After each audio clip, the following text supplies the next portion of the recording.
नमस्कार, एक बार फिर से हम लोग बंगाल को लेकर के आए हैं। जैसा कि आप जान रहे हैं, इससे पहले बंगाल पे 8 वीडियो अपलोड हो चुके हैं। ये बंगाल को लेकर 9वां वीडियो है और आज के वीडियो में हम लोग जिस टॉपिक पर बात करेंगे वो है प्लासी का युद्ध या पलासी का युद्ध। प्लासी और पलासी में ज़्यादा अंतर नहीं है। अंतर बस ये है कि जो पलासी था वो पलास के फूलों की वजह से उस स्थान का नाम था और जो प्लासी था वो अंग्रेजों ने उस स्थान को नाम दिया प्लासी। तो इतिहास की या फिर यूं कहें तो ब्रिटिश कंपनी इतिहास की, यानी जब ब्रिटिशर्स भारत में आए या कंपनी भारत में आई, उस इतिहास की सबसे महत्वपूर्ण घटना प्लासी, या यूं कहें तो एक ऐसी घटना, एक ऐसा युद्ध जिसने भारत को गुलाम बनाया, या यूं कहें तो एक ऐसी घटना जिसने भारत की सारी शक्तियों को नेस्तो नाबूद करके और भारत में ब्रिटिश शासन सत्ता का परचम फहराया। प्लासी के युद्ध के बाद धीरे धीरे अंग्रेजों का प्रभुत्व भारत में बढ़ता गया और एक ऐसा समय आया कि सारे भारतीय राजा अंग्रेजों के अधीन हो गए और या फिर जो भूभाग थे वो अंग्रेजों ने जीत लिए। प्लासी का युद्ध अंग्रेजों का पहला पैर था भारत में। प्लासी के युद्ध की तुलना बाबर के पानीपत के पहले युद्ध से की जा सकती है, जब बाबर मुगल वंश की नींव रखता है भारत में पानीपत के प्रथम युद्ध से। उसी प्रकार अंग्रेज भारत में अपनी नींव रखते हैं प्लासी के युद्ध से।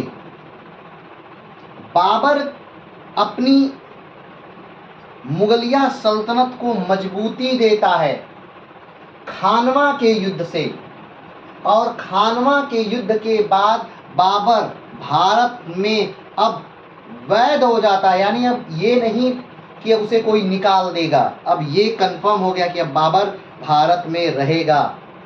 उसी प्रकार प्लासी के बक्सर के युद्ध के बाद, प्लासी के युद्ध के बाद युद्ध जो होता है एक बक्सर का 1764, बक्सर के युद्ध के बाद अंग्रेजों ने भारत में अपना पांव जमा लिया और ये कंफर्म हो गया कि अब अंग्रेजों को भारत से कोई भी नहीं निकालेगा।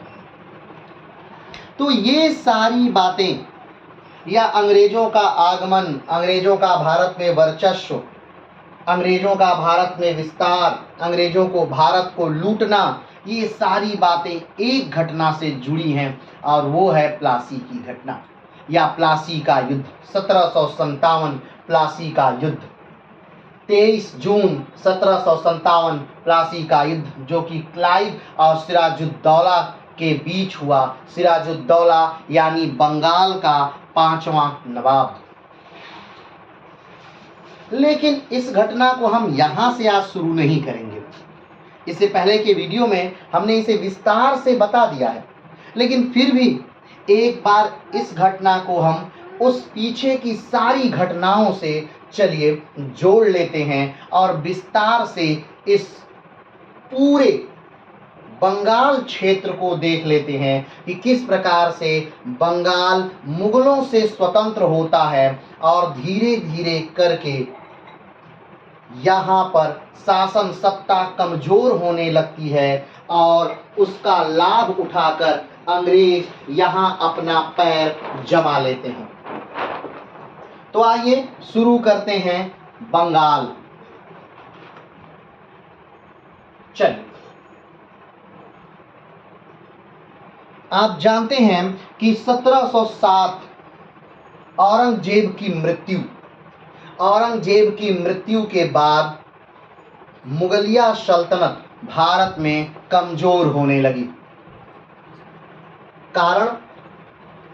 कारण स्वयं औरंगजेब ही था, क्योंकि इतने लंबा शासन के बाद, लगभग 49 सालों के शासन के बाद, औरंगजेब ने सारे जो मूल राजा थे, यानी कि जो भारतीय राजा थे, उन सब को कहीं न कहीं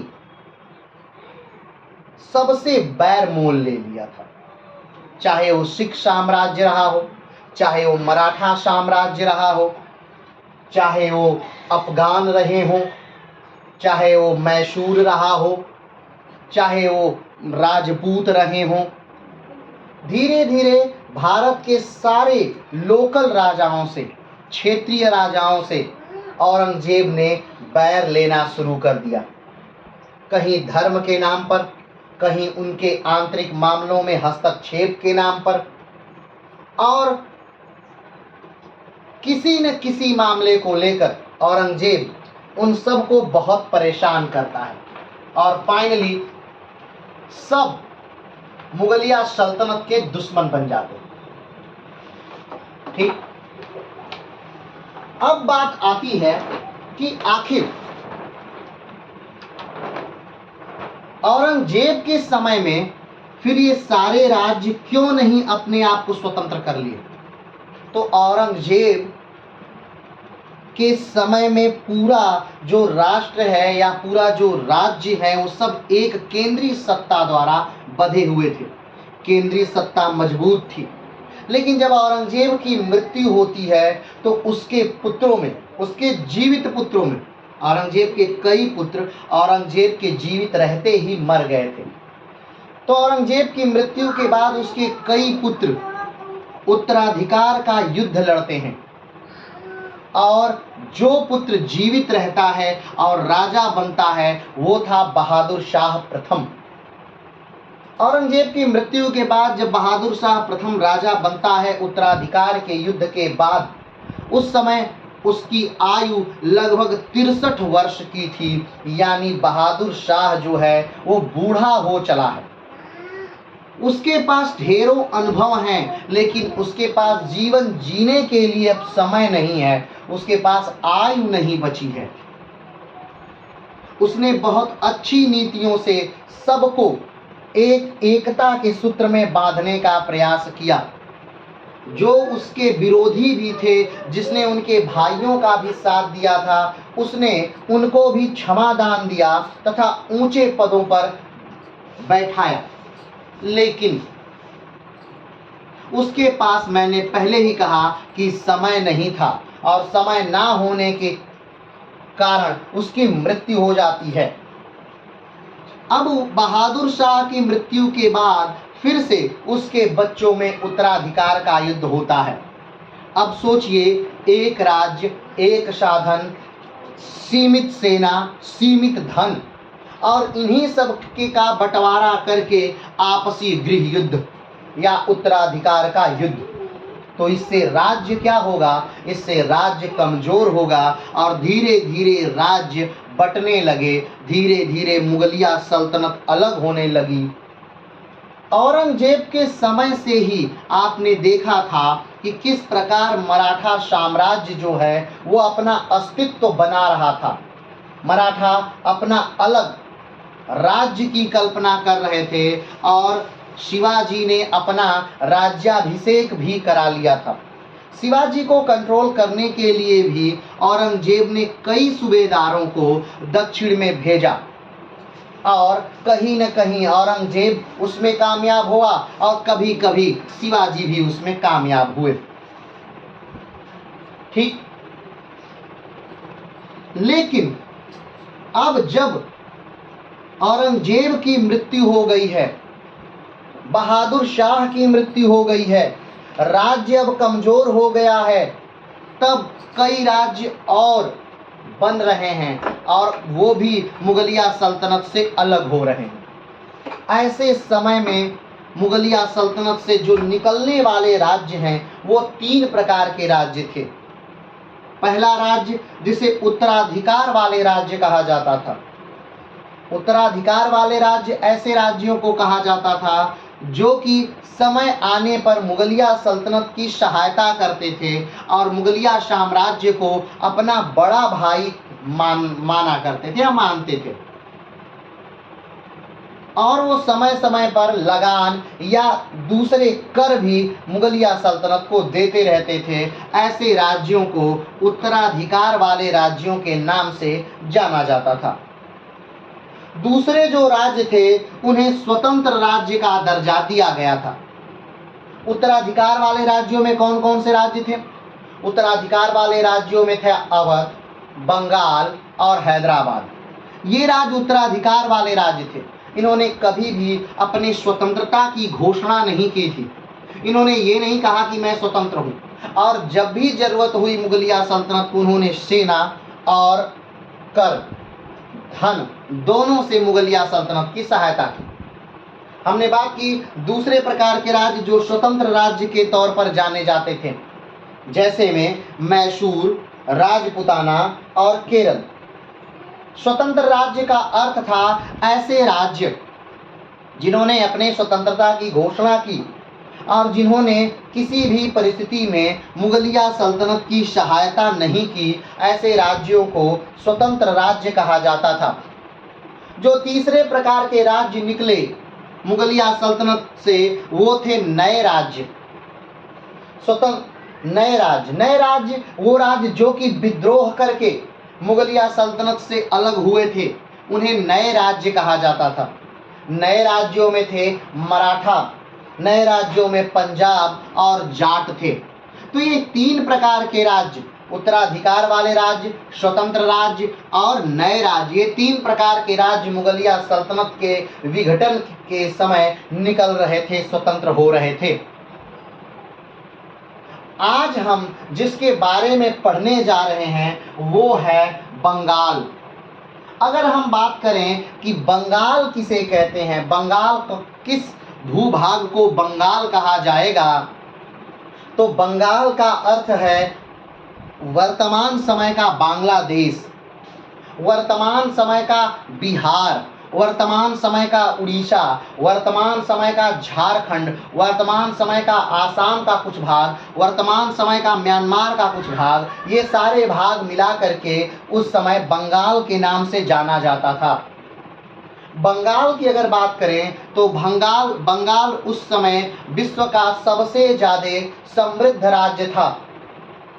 एशिया में जितना भी व्यापार होता था अंग्रेजों द्वारा, यूरोपीय कंपनियों द्वारा, उनमें से 60% व्यापार जो था वो मात्र बंगाल से ही होता था। बंगाल उस समय का भारत का सबसे ज़्यादा संपन्न राज्य था। बंगाल उस समय भारत का सबसे ज़्यादा उपजाऊ क्षेत्र था। बंगाल में उस समय सबसे ज़्यादा अमीर लोग रहते थे। बंगाल सबसे ज़्यादा धनाढ्य क्षेत्र था। बंगाल भारत की अगर यूँ कहा जाए तो अर्थव्यवस्था की जड़ था। तो इस प्रकार से बंगाल पे निगाहें थीं हर उस व्यक्ति की जो भारत पर शासन करना चाहता था। लेकिन आज हम सिर्फ बंगाल की बात कर रहे हैं, यहाँ हम भारत से कोई लेना देना नहीं है। चलिए तो शुरू करते हैं आखिर बंगाल की आज़ादी से। अब बात आती है, आप बंगाल का मतलब कलकत्ता एकदम मत समझिएगा, क्योंकि जो कलकत्ता शहर है इसका निर्माण अंग्रेजों ने किया था। कलकत्ता शहर को अंग्रेजों ने बसाया था। ये 1698 की घटना है जब अंग्रेजों ने 3 गांव को गोद लिया था, सूतानाती, कालीकाता और गोविंदपुर। ये 3 गांवों को गोद लेकर के अंग्रेजों ने इसकी तीनों गांवों की दीवानी ली थी। 1200 रुपये दे करके इसकी दीवानी उन्होंने खरीदी थी। और इन तीनों गांवों को मिलाकर ये तीनों गांव हुगली नदी के किनारे बसे हुए हैं। तो इन तीनों गांवों को मिला करके धीरे धीरे उन्होंने एक फोर्ट बनाना शुरू किया, जो बाद में चलकर कलकत्ता शहर के नाम से जाना गया। यानी कलकत्ता जो है वो हुगली नदी के किनारे बसा हुआ है। और अगर हुगली नदी की बात करें तो हुगली गंगा से क्या होती है, निकल जाती है पश्चिम बंगाल में, गंगा से टूट करके क्या होती है, अलग होती है। और इसी हुगली नदी पर ही हावड़ा ब्रिज है और इसी हुगली नदी के किनारे कलकत्ता शहर बसा है। जैसा कि आप जानते हैं जो गंगा है वो उत्तराखंड से निकलती है, उत्तराखंड से निकलकर उत्तर प्रदेश में प्रवेश करती है, फिर बिहार में प्रवेश करती है, फिर झारखंड में प्रवेश करती है, फिर पश्चिम बंगाल में प्रवेश करती है और उसके बाद वो बांग्लादेश में चली जाती है। बांग्लादेश में वो क्या नाम है, ब्रह्मपुत्रा से मिलती है और फिर आगे बढ़ के मेघना से मिलती है और उसके बाद विश्व का सबसे बड़ा डेल्टा बनाती है जिसे सुंदरबन डेल्टा के नाम से जानते हैं। ठीक है, चलिए इन बातों को यही छोड़ते हैं, आगे बढ़ते हैं। बंगाल की बात यहाँ हो रही है, तो शुरू से बंगाल महत्वपूर्ण भाग रहा था किसका, तो मुगलिया सल्तनत का। ठीक, लेकिन ये समय है ऐसे व्यक्ति का जिसका नाम है मुर्शीद कुली खान। मुर्शीद कुली खान ने ही बंगाल को अलग किया था, इसलिए मुर्शीद कुली खान को जानना थोड़ा जरूरी है, या यूं कहें तो बंगाल को स्वतंत्र कराने वाला जो व्यक्ति है उसका नाम है मुर्शीद कुली खान। तो मुर्शीद कुली खान जो हैं, इनका जन्म जो है वो 1690 में होता है, 1665 में होता है। मुर्शीद कुली खान का जन्म 1665 में कहाँ होता है, तो भारत में ही दक्कन में वाले क्षेत्र में होता है। दक्कन वाले क्षेत्र में कुल 8 राज्य हैं, कमेंट बॉक्स में बताइएगा कौन कौन से राज्य आते हैं दक्कन वाले क्षेत्र में। तो उन जो वो दक्कन वाला क्षेत्र है उसी में मुर्शीद कुली खान का जन्म होता है और एक हिंदू परिवार में होता है। जब इनका जन्म होता है तो इनका नाम है सूर्य नारायण मिश्रा और 10 वर्ष की उम्र में इनके जो जन्मदाता पिता हैं इनको बेच देते हैं और जिस व्यक्ति को बेचते हैं उसका नाम है हाजी शफी। हाजी शफी जो हैं वो फारस के रहने वाले हैं। फारस को वर्तमान में ईरान के नाम से जाना जाता है। तो हाजी शफी भारत में ही उस समय नौकरी करते थे। वो सूर्य नारायण मिश्रा को 10 वर्ष की उम्र में खरीद लेते हैं और अपने पुत्र की तरह पालते हैं और हाजी शफी जो हैं वो सूर्य नारायण मिश्रा को नाम देते हैं मोहम्मद हादी। क्या नाम देते हैं, मोहम्मद हादी। और मोहम्मद हादी इस प्रकार बड़ा होता चला जाता है। अब एक समय आ रहा है कि जो हादी शफी हैं उनकी उम्र हो गई, तो हादी शफी अब फारस में जाना चाहते हैं, अपनी धरती पर वो प्राण देना चाहते हैं और वो मोहम्मद हादी से कहते हैं कि मुझे फारस जाना है। वो समय है 1690 जब मोहम्मद हाजी शफी को लेकर फारस चला जाता है। फारस में ही हादी शफी की मृत्यु हो जाती है। हादी शफी की मृत्यु के 5 साल बाद मोहम्मद हादी पुनः भारत आ जाते हैं और अलग अलग क्षेत्रों में अलग अलग जगह पर नौकरी करते हैं। 1700 की घटना है जब मोहम्मद हादी को औरंगजेब की निगाह मोहम्मद हादी पर पड़ती है और औरंगजेब इन्हें एक उपाधि देते हैं। उस उपाधि का नाम है मुर्शीद कुली खान और उसी नाम से मोहम्मद हादी बाद में जाने जाएंगे। ठीक, अब उपाधि देने के साथ ही औरंगजेब मुर्शीद कुली खान को एक शहर का नाम बदलने की भी छूट देते हैं और इनको बंगाल का दीवान बना दिया जाता है।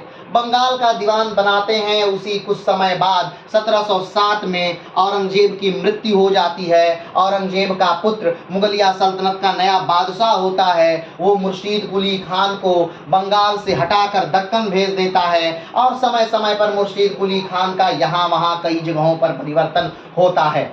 लेकिन स्थिरता का भी दौर आता है। समय है 1770 जब फर्रुखसियर ने इन्हें बंगाल का सूबेदार बना दिया। 1717 में फर्रुखसियर ने बंगाल का सूबेदार बना देते हैं और उसके बाद से ही धीरे धीरे बंगाल के स्वतंत्रता की दौड़ प्रारंभ होती है। जब भारत पे एक नए बादशाह आते हैं जिनका नाम है मोहम्मद शाह रंगीला, उस समय जो बंगाल प्रांत है, जो हैदराबाद प्रांत है, जो अवध प्रांत है, ये तीनों प्रांत धीरे धीरे स्वतंत्र हो जाते हैं और उसी समय बंगाल भी स्वतंत्र होता है। बंगाल की स्वतंत्रता के समय वहाँ जो नवाब हैं वो कौन हैं, तो मुर्शीद कुली खान हैं और मुर्शीद कुली खान बंगाल को व्यवस्थित करने के लिए, सबसे पहले बंगाल को और सुदृढ़ बनाने के लिए, बंगाल की अर्थव्यवस्था मजबूत करने के लिए सबसे पहले बंगाल की राजधानी बदल देते हैं।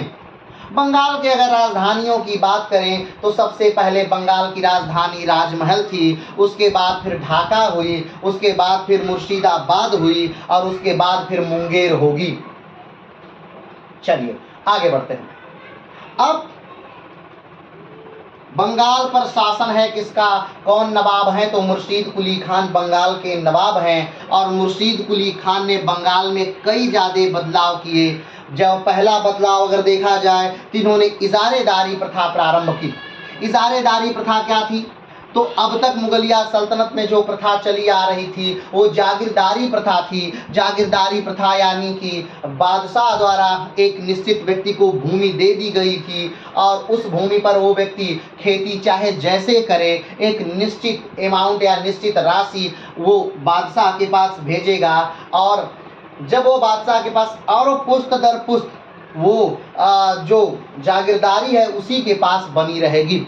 लेकिन इजारेदारी प्रथा के अंतर्गत जब मुर्शीद कुली खान ने सारे जागीरदारों से उनकी भूमि ले ली और भूमि लेकर उसे क्या कर दिया, नीलाम कर दिया और उस भूमि पर जो सबसे ज़्यादा बोली लगाता है, जो सबसे ज़्यादा अन्न उत्पादन करने की क्षमता रखता है, वो व्यक्ति बोली लगाकर उस भूमि को ले लेता है और उसी को वो भूमि दे दी जाती है। अब इससे क्या हो गया कि इससे बंगाल के उत्पादन में भी क्या हो गई, वृद्धि हो गई, यानी राजकोष की वृद्धि हो गई। उत्पादन में भले बड़ा वृद्धि हुई हो चाहे नहीं हो, लेकिन राजकोष में क्या हो गई, वृद्धि हो गई। क्या इससे कुछ घाटे भी थे इजारेदारी प्रथा से, तो हाँ, इजारेदारी प्रथा से घाटा भी था और वो जो घाटा था वो ये कि जो भी व्यक्ति अब भूमि लेगा उसे ज़्यादा से ज़्यादा धन उगाही वहाँ से करना है, जिसके कारण किसानों का शोषण होगा, किसानों का दमन होगा और किसानों पर बहुत ज़्यादा क्रूरता बरती जाएगी। लेकिन फिर भी एक तरह से बंगाल को की आर्थिक स्थिति को मजबूत करना था तो मुर्शीद कुली खान ने इजारेदारी प्रथा का प्रारंभ किया। दूसरी जो प्रथा मुर्शीद कुली खान ने चलाई थी वो थी तकावी ऋण की प्रथा। तकावी ऋण क्या है, तो तकावी ऋण जो किसानों को खेती करने के लिए उनके खेती से पहले ही जो धनराशि दी जाती थी इसे ही तकावी ऋण कहा जाता था और इस प्रथा का प्रचलन भी मुर्शीद कुली खान ने बंगाल में किया।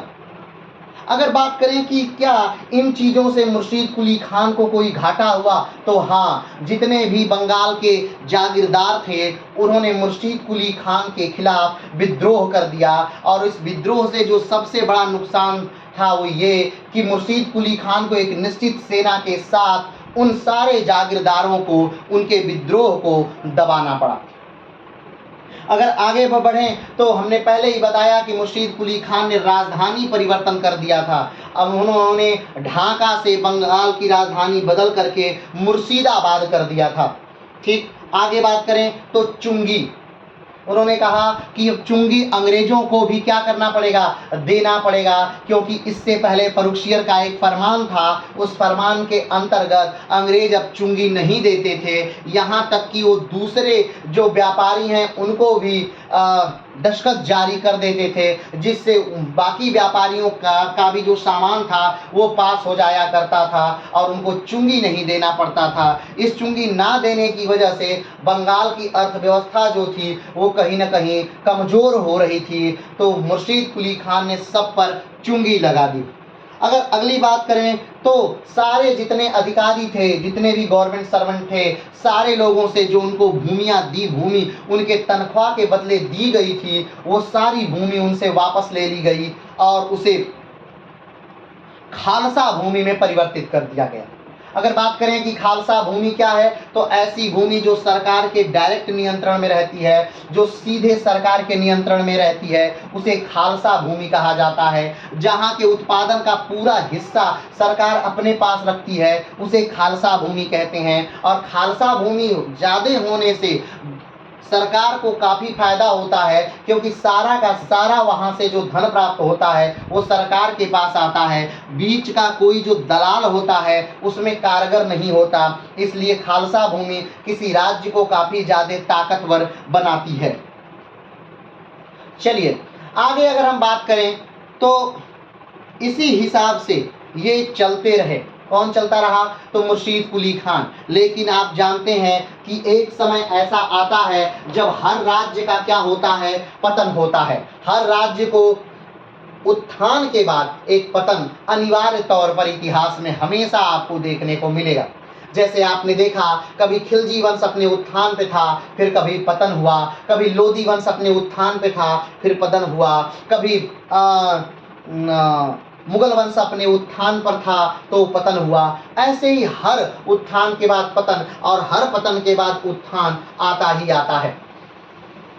चलिए आगे बात करें तो मुर्शीद कुली खान का शासन अब क्या हुआ? समाप्त हुआ। 1717 से लेकर के 1727 तक मुर्शीद कुली खान ने क्या किया? शासन किया। और मुर्शीद कुली खान की अपनी कोई भी औलाद नहीं थी, अपना कोई भी पुत्र नहीं था। उनकी मात्र कुछ पुत्रियां थीं। उन्होंने अपनी पुत्रियों का विवाह कर दिया सुजाउद्दीन से। और मुर्शीद कुली खान के मरने के बाद 1727 में बंगाल का नवाब उसका दामाद सुजाउद्दीन बन जाता है। और सुजाउद्दीन 1727 से लेकर 1739 तक बंगाल पर शासन करता है। सुजाउद्दीन की मृत्यु के बाद सुजाउद्दीन का जो पुत्र है जिसका नाम सरफराज खान है, वो बंगाल का क्या बनता है? नवाब बनता है। और सरफराज खान 1739 से लेकर के 1740 तक मात्र शासन करता है। कारण क्या है? कारण ये है कि सरफराज खान जो हैं उनका मन जो है वो राजकाज में नहीं लगता, प्रशासन में नहीं लगता। उनका मन मात्र धर्म में लगता है, धार्मिक कार्यों में लगता है, धर्म को उत्थान देने में लगता है, और वो इसी में लगे रहते हैं। और उनका प्रशासन कोई और चलाता है, उनका मुख्य सलाहकार चलाता है। ठीक। अब हमने आपको बताया कि मुर्शीद कुली खान के बाद सुजाउद्दीन बंगाल का नवाब बना था। और सुजाउद्दीन ने ही अपने शासनकाल में अलीवर्दी खान को बिहार का गवर्नर नियुक्त किया था। अलीवर्दी खान ने अपने भाई को सरफराज खान का मुख्य सलाहकार बनवा दिया। और उसके भाई और अलीवर्दी खान ने दोनों ने मिलकर सरफराज खान की हत्या कर दी। क्या कर दी? हत्या कर दी। एक युद्ध होता है 1740 में, गिरिया का युद्ध। उसी गिरिया के युद्ध में अलीवर्दी खान ने सरफराज खान को मार दिया। अब बंगाल का नवाब कौन बन जाता है? तो 1740 में बंगाल का नवाब बन जाता है अलीवर्दी खान। कौन बन गया? अलीवर्दी खान। अब अलीवर्दी खान अगर देखा जाए तो इसका इस वंश से कोई लेना देना नहीं है। ये अलग वंश है, अलग व्यक्ति है। ठीक है। चलिए, अलीवर्दी खान 1740 से लेकर के 1756 तक बंगाल में शासन करता है। अलीवर्दी खान का जो शासन का समय है, ये समय सबसे ज्यादा जो बचाव में बीतता है वो बीतता है मराठों से आक्रमण से बचाव में। क्योंकि 40 के बाद से, ठीक, 1740 के बाद से लगभग 42 से लेकर के 52 तक, ठीक, लगातार जो मराठे हैं वो आक्रमण करते हैं। और उस आक्रमण के दौरान बंगाल को बुरी तरह लूटा जाता है। बंगाल में बहुत अराजकता फैल जाती है। बंगाल के जो लोग हैं वो कहीं नहीं भाग करके ऊपर की तरफ भाग जाते हैं, अपने स्थानों को छोड़ देते हैं। क्योंकि इतनी बार मराठे आक्रमण करते हैं, इतना बार मराठों का हमला होता है। कहा जाता है कि इन 10 वर्षों में लगभग 4 लाख लोग मारे गए। और इन 10 वर्षों में बहुत ज्यादा बलात्कार की घटनाओं का उल्लेख हुआ। हिंदुस्तानी लेखक, विदेशी लेखक सब इस बातों से सहमत है, सब इस बातों पर लिखते हैं। चलिए आगे बढ़ते हैं। अलीवर्दी खान जो हैं वो एक योग्य शासक हैं, वो एक योग्य व्यक्ति हैं।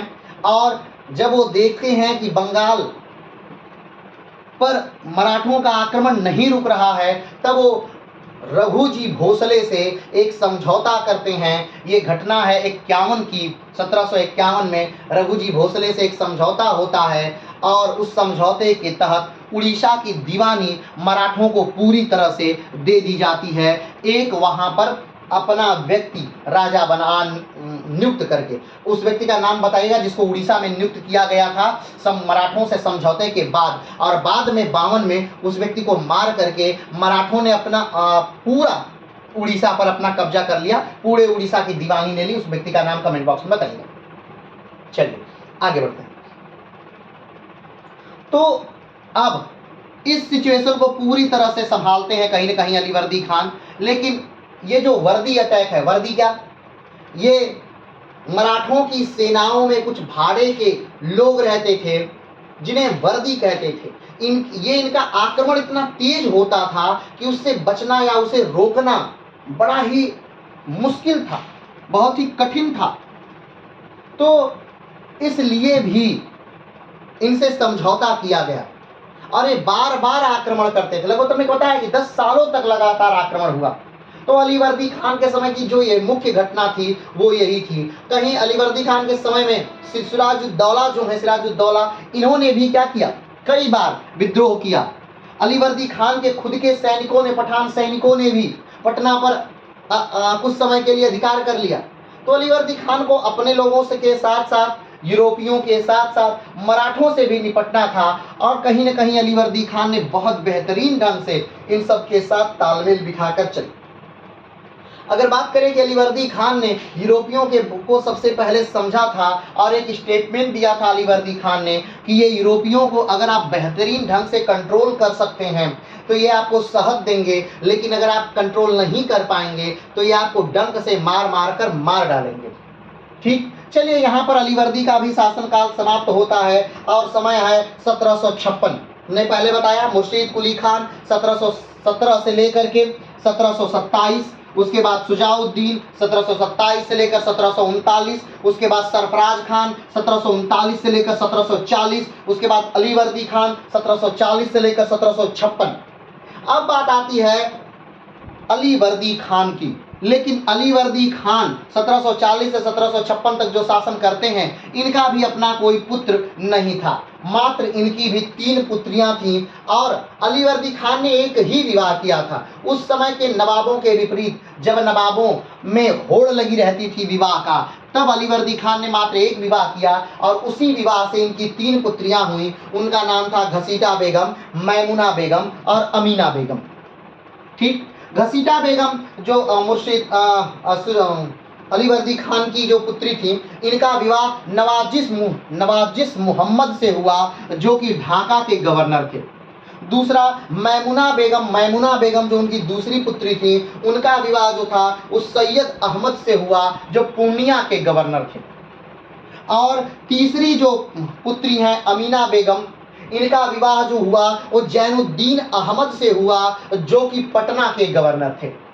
ठीक, इनकी 3 पुत्रियां, किसकी 3 पुत्रियां, अलीवर्दी खान की 3 पुत्रियां और 3 पुत्रियों का विवाह उस समय के अलग अलग गवर्नरों से हुआ। लेकिन वो गवर्नर कहीं उम्र में ज्यादा थे और इनकी अलीवर्दी खान के जीवन खत्म होने से पहले ही इनके दामादों की मृत्यु हो गई।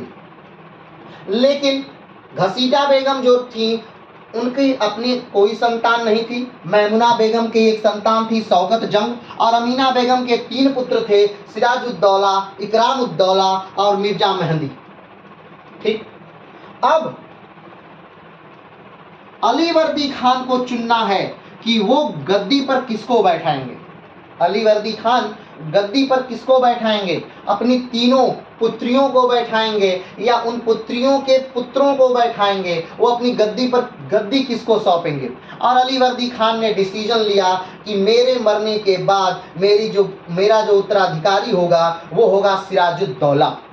और जब अलीवर्दी खान की मृत्यु होती है 1756 में, तब सिराजुद्दौला गद्दी पर बैठता है। 1756 से लेकर 1757 तक ही मात्र सिराजुद्दौला शासन करता है और वही एक साल वो साल है, वो समय है 1756 से 1757 तक का समय, जिसने भारत के इतिहास को बदल दिया, जिसने भारत में मुगलिया सल्तनत को लगभग समाप्त कर करके भारत में ब्रिटिश कंपनी की शासन सत्ता को स्थापित कर दिया।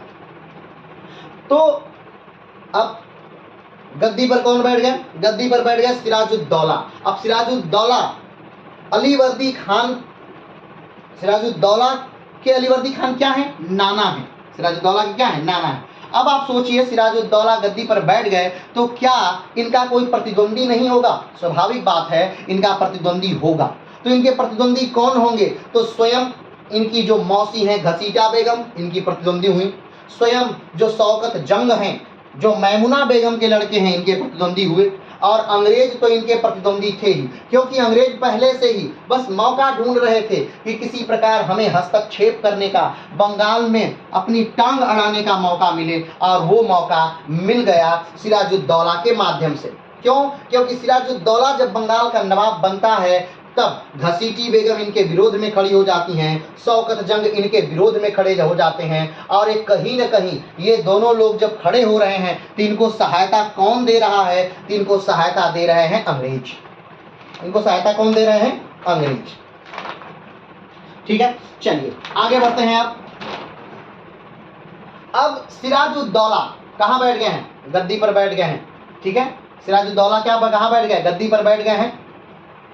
अब शौकत जंग से उनका संघर्ष है कि गद्दी शौकत जंग भी पाना चाहते हैं, गद्दी सिराजुद्दौला भी पाना चाहते हैं, और गद्दी घसीटा बेगम भी पाना चाहती हैं। तो पहले अपने पारिवारिक कलह को सिराजुद्दौला समाप्त करना चाह रहे हैं। तो कैसे समाप्त करते हैं? ये घसीटा बेगम को बुलाते हैं और बुला करके घसीटा बेगम से बात करते हैं कि मौसी आइए, आप हमें आपसे बात करनी है, और ये जो मुद्दा है जिससे आप विरोध में हैं, हम आपके विरोध में, ये मुद्दा खत्म करते हैं।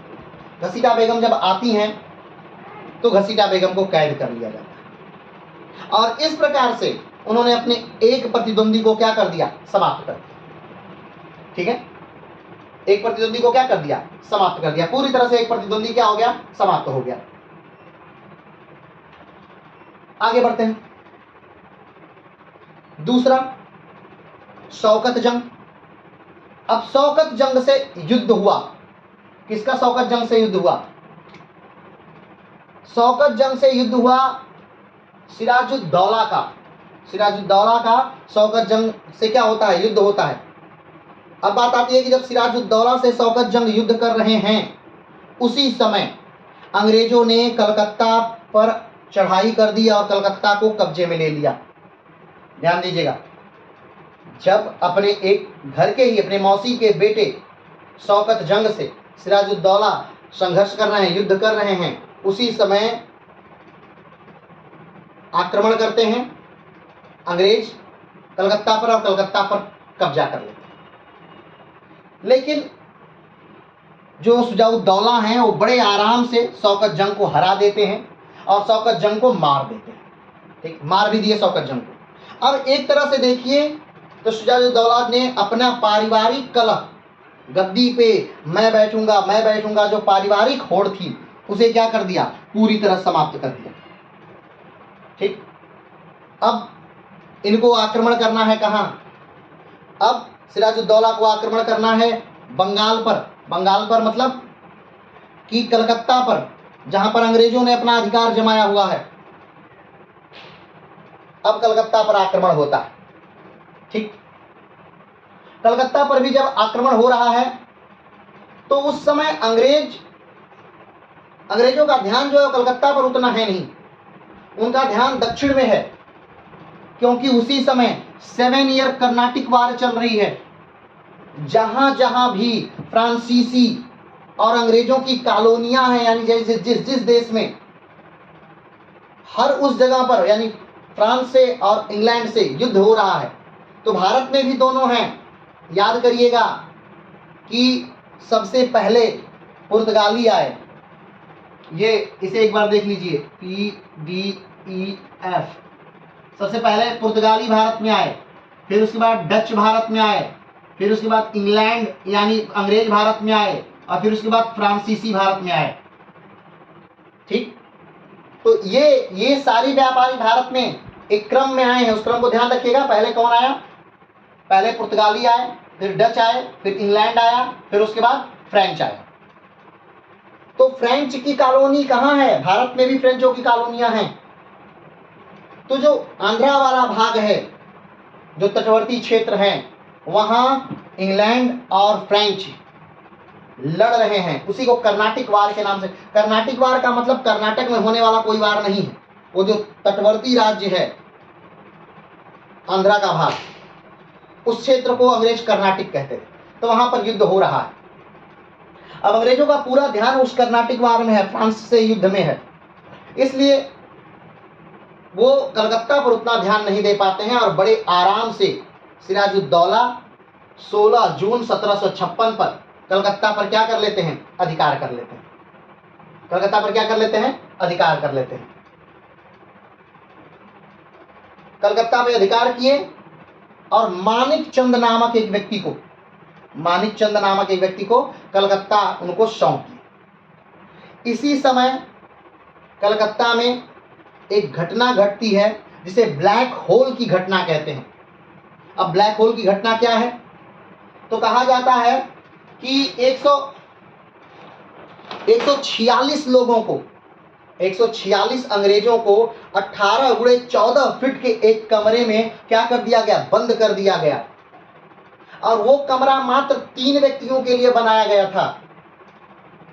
वो कैदियों को बंद करने के लिए ही बनाया गया था, लेकिन मात्र 3 कैदियों को बंद करने के लिए बनाया गया था।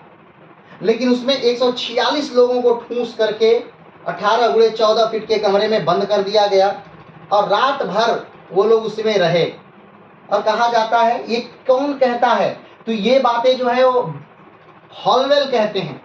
हॉलवेल की एक किताब है एलाइव द वंडर, उसमें हॉलवेल लिखते हैं कि 18 गुणे 14 फीट के एक कमरे में 146 लोगों को बिना लिंग भेद और बिना ओहदे की गरिमा के उस कमरे में ठूंस दिया गया और पूरी रात उसमें रहने दिया गया, और जिसके बाद बहुत सारे लोग क्या हो गए, मर गए। अब बहुत सारे लोग हॉलवेल की इस बात को झूठा भी मानते हैं, गलत भी मानते हैं। कुछ लोग मानते हैं कि नहीं, ये बातें गलत है, पूरी तरह से फ्रॉड है, फेक है, ऐसा तो हुआ ही नहीं, क्योंकि जिन लोगों का जिक्र हॉलवेल करते हैं वो तो पहले ही युद्धों में मारे जा चुके हैं। लेकिन फिर भी ब्लैक होल की घटना हुई थी। भले इस घटना को बढ़ा चढ़ा के बताया गया हॉलवेल द्वारा एलाइव द वंडर में, लेकिन ये घटना ब्लैक होल की घटना हुई थी। क्यों? क्योंकि किसी सैनिक को हिम्मत ही नहीं हुई कि वो जा करके सिराजुद्दौला को उठा करके बता सके कि एक छोटा सा कमरा है और उसमें बहुत सारे लोग ठूंसे हुए हैं। अब ऐसा भी नहीं है कि सिराजुद्दौला ने ऐसा आदेश दिया था कि छोटे से कमरे में सबको ठूंस दिया जाए, ऐसा नहीं है। चलिए, अब जो भी बात रही हो आगे बढ़ते हैं। तो ब्लैक होल की घटना वहां घटती है, कलकत्ता का नाम वहीं पर बदला जाता है और कलकत्ता का नाम अली नगर रखा जाता है। ठीक, ध्यान रखिएगा, ये जून 1756 की घटना है। और जब ये बात पता चलती है कर्नाटक में जब वार हो रहा है, उसमें पता चलती है क्लाइव और उनके साथियों को, तो कलकत्ता को वापस पाने के लिए 2 सेनाएं भेजी जाती हैं, एक जमीनी रास्ते और एक जल के रास्ते। जो जमीनी रास्ते जो सेना आती है उसके लीडर क्लाइव होते हैं, रॉबर्ट क्लाइव, और जो जल के रास्ते सेना आती है उसके लीडर जो होते हैं वो वाटसन होते हैं। अब ये लोग आकर के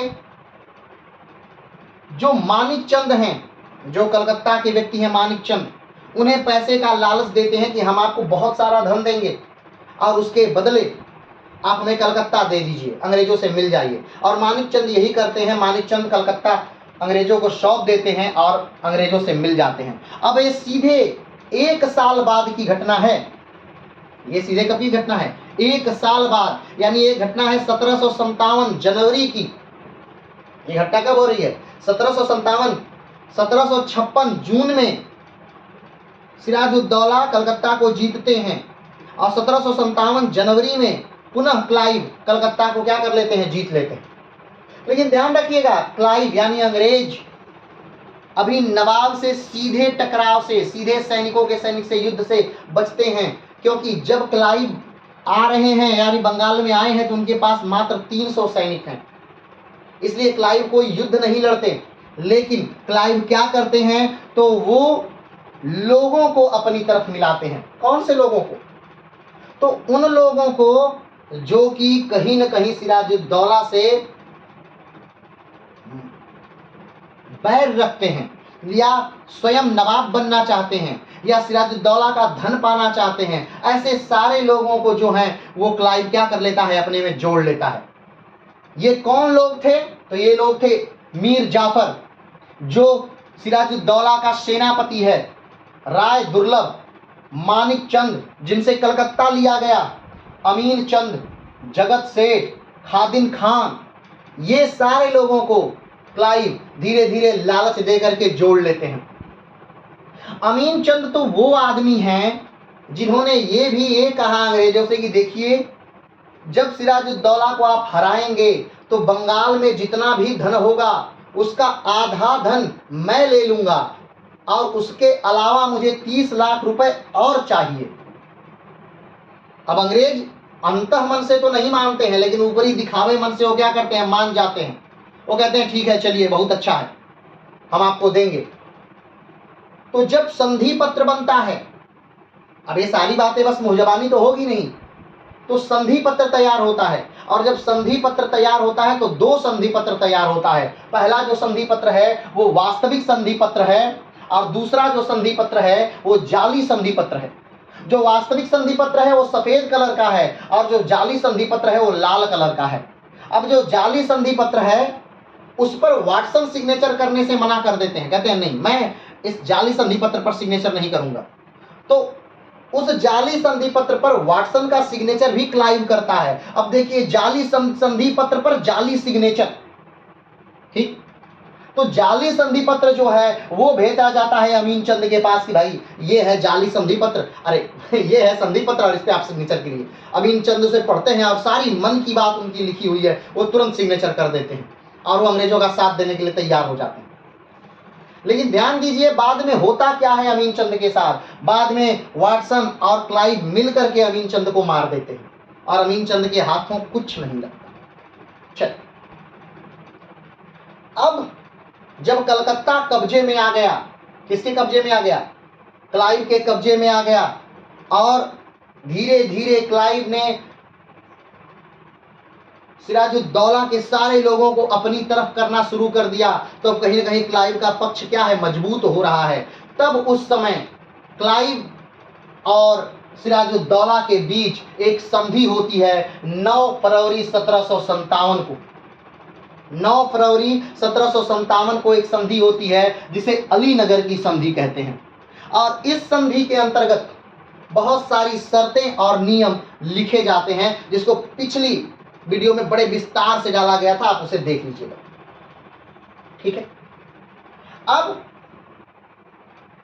जब इन सारे लोगों से संधि हो गई, जितने विरोधी थे, किसके, जितने विरोधी थे सिराजुद्दौला के, उनसे सबसे संधि कर लिया गया क्लाइव द्वारा। तब क्लाइव ने देखा कि अब अंग्रेजों का पल्ला क्या है, मजबूत है। अब सोचिए, राजा की सेना में रहकर जब उसका सेनापति गद्दारी कर रहा है तो ये राजा के लिए कितनी बुरी बात है, कितनी भयावह बात है। अगर कोई बाहरी दुश्मन है तो राजा को पता है कि उसकी शक्ति कितनी है, मेरी शक्ति कितनी है। अब यहाँ नवाब जानता है कि मेरी शक्ति ज्यादा है, उसके पास तो सैनिक ही नहीं है और युद्ध होगा तो हम जीतेंगे। नवाब बड़ी बारीकी से जान रहे हैं, लेकिन अब उन्हें क्या पता कि युद्ध के मैदान में हमें धोखा मिल जाएगा, ठीक। चलिए, इस बातों को छोड़िए। अलीनगर की संधि होती है और अब जब क्लाइव ने देखा कि हम कहीं न कहीं मजबूत स्थिति में हैं, तब क्लाइव ने क्या किया, तो अलीनगर की संधि तोड़ दी। और अलीनगर की संधि के अंतर्गत एक बात थी कि आप किसी भी यूरोपीय पर हमला नहीं करेंगे, और क्लाइव ने डचों के क्षेत्र पर क्या कर दिया, हमला कर दिया और उसे जीत दिया। अब इस बात से बहुत ज्यादा गुस्सा हो जाते हैं कौन, सिराजुद्दौला, और वो कहीं न कहीं अंग्रेजों को भारत से निकालने का प्लान बनाते हैं, ठीक।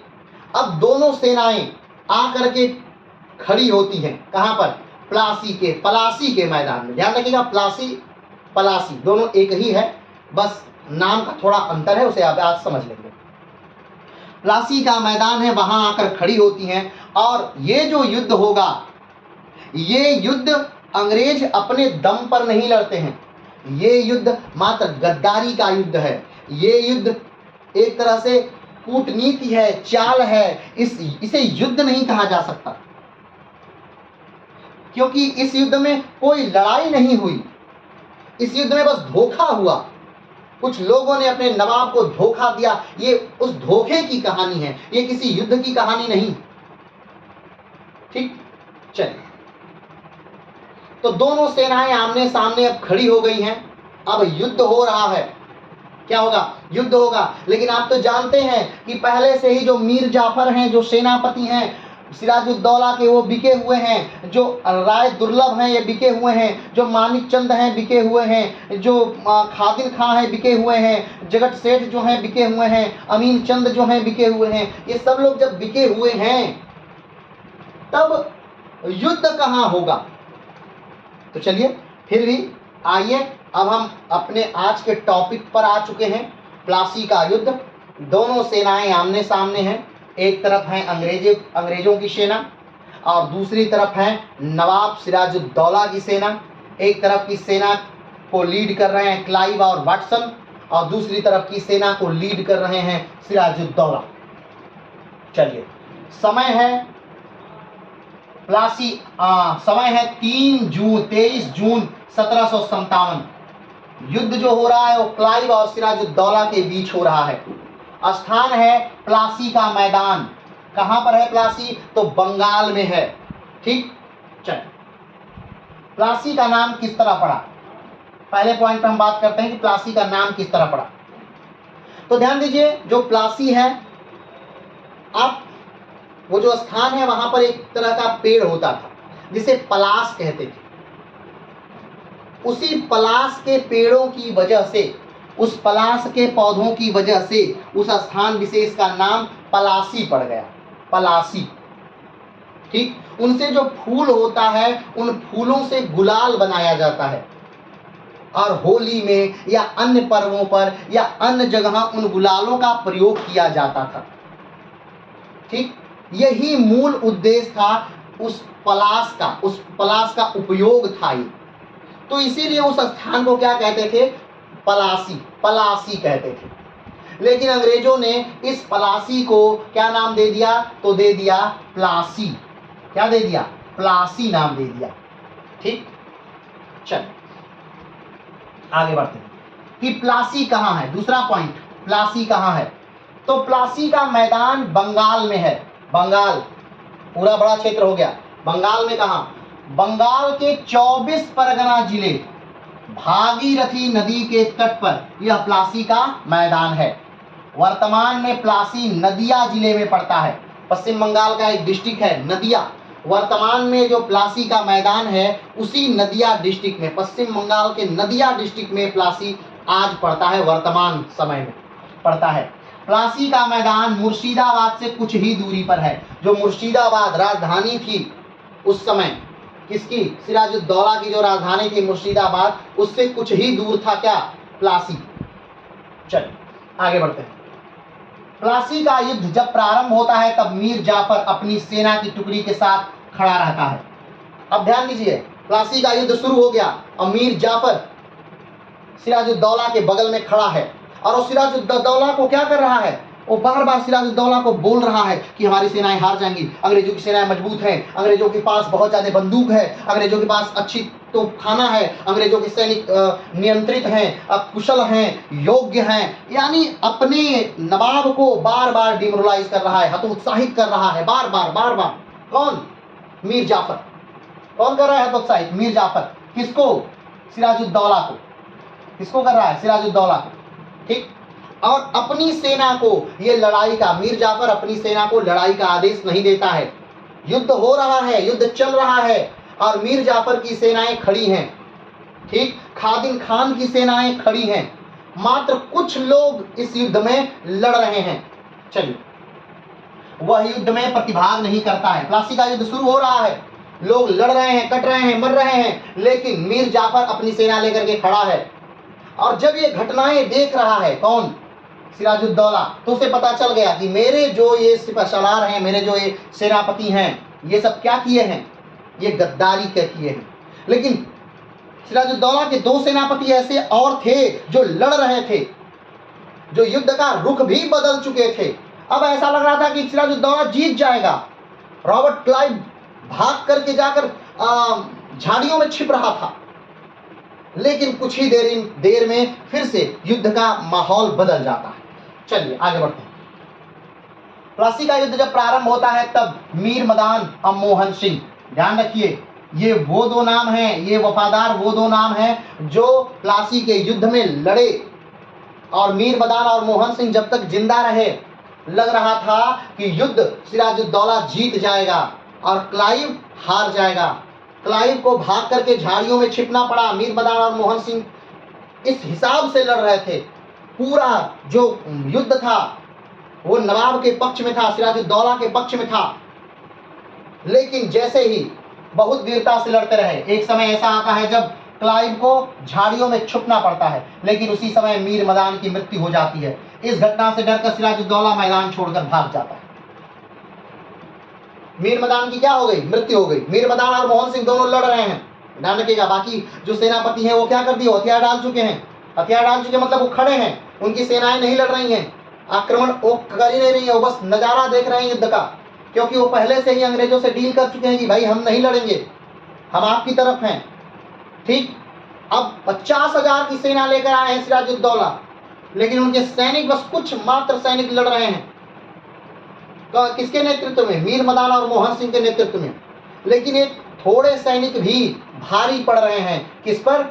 तो पूरी अंग्रेजी सेना पर थोड़े सैनिक भारी पड़ रहे हैं। और कुछ देर के लिए क्लाइव को भाग करके झाड़ियों में क्या करना पड़ा? छिपना पड़ा, डर करके छिपना पड़ा। ठीक, चलिए आगे बढ़ते हैं। अब जब लेकिन फिर भी क्लाइव देखा कि ये लोग तो लड़ नहीं रहे हैं, फिर भी क्लाइव तो खुश, लेकिन सिराजुद्दौला दुखी है। लेकिन फिर भी सिराजुद्दौला को इन दोनों पे भरोसा है, मीर मदान और मोहन सिंह पे भरोसा है। लेकिन मीर मदान क्या होता है? कुछ देर में मर जाता है, युद्ध के मैदान में मर जाता है। अब सिराजुद्दौला को लगा कि नहीं, अब हम नहीं जीत पाएंगे। तो युद्ध के मैदान में उनकी पत्नी आई है, सिराजुद्दौला की पत्नी आई है। वो अपनी पत्नी को बैठाता है ऊंट पे और भाग जाता है मुर्शिदाबाद की तरफ। अपने कुछ सैनिकों के साथ, अपनी पत्नी के साथ भाग जाता है, आ जाता है। चलिए आगे आता है, भाग जाता है।